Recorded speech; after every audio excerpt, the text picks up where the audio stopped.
we forget a lot. So I remember my father on the last day of the Battle of the Bulge, in the middle of the war, at the end of 1944. It was actually Christmas Day. And he was honored with accepting the surrender of the Nazi SS troops, if you all know what that means. And my father said to his commander at the time, "Why me?" So they said, command, so to speak, said, "You're a Jew, and we want you to accept the surrender from these same people who have been slaughtering their people left and right for the last 10 years. My father said, "Really?" And his commander, his captain, said to him, "Yeah, and you better tell them that, because it's a different world right now. We're almost overrun." I'm not talking about the Jews, I'm talking about America. I think you all remember, I think you should remember this, that in that war, we had understood, at least from recent history, that black troops and white troops were separate. Everyone was necessary, but they were separate.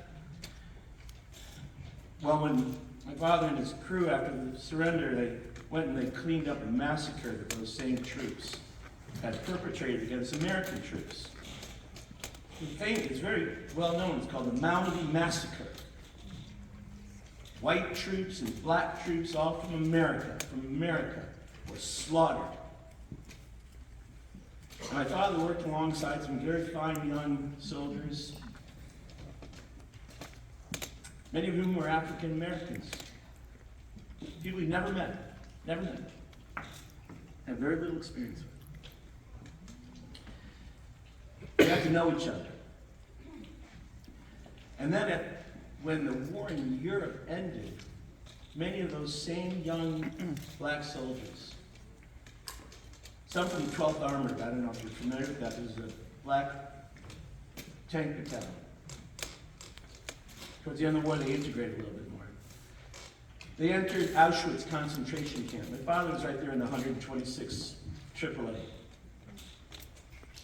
And some of the same young black men said to my father as he got closer and closer to the midst of that concentration camp, I'm sure you've heard of Auschwitz before, and they said to my dad, "Maybe you shouldn't go any farther. You may not want to see this."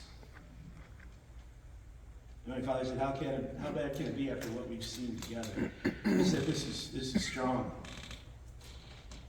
Jewish troops and black troops together in the 12th Armored. My father cried.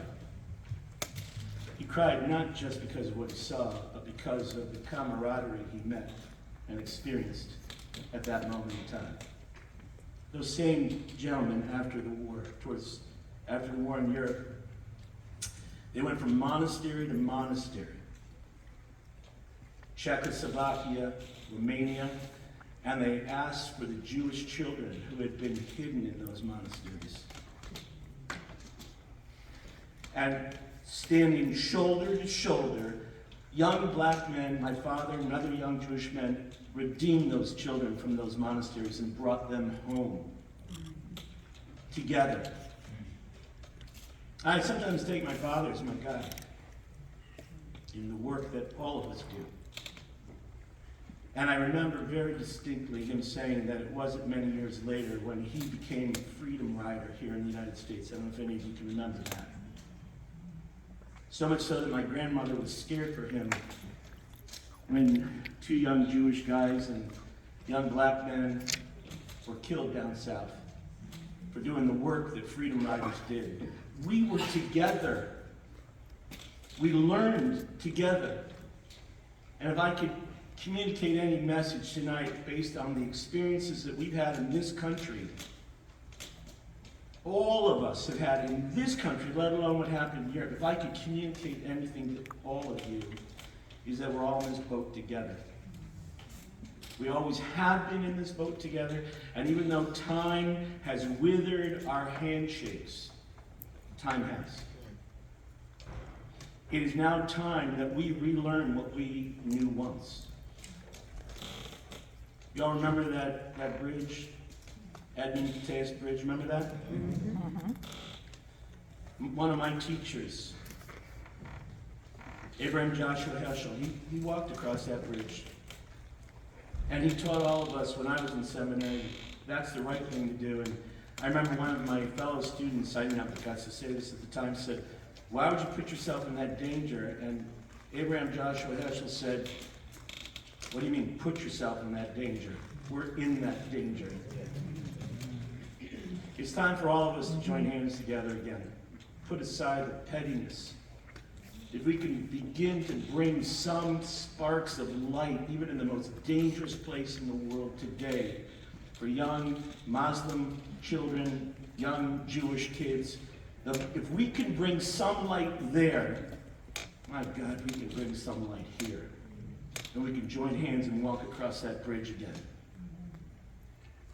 No one needs to say, I put myself in trouble. We're in trouble now. Let me be that. We're not Chicken Little, the sky is not falling, but the pillars are trembling, ladies and gentlemen. I was speaking today with Jared Solomon from the 202nd Legislative District and Jordan Harris from the 186th. Maybe you know these gentlemen from the legislature.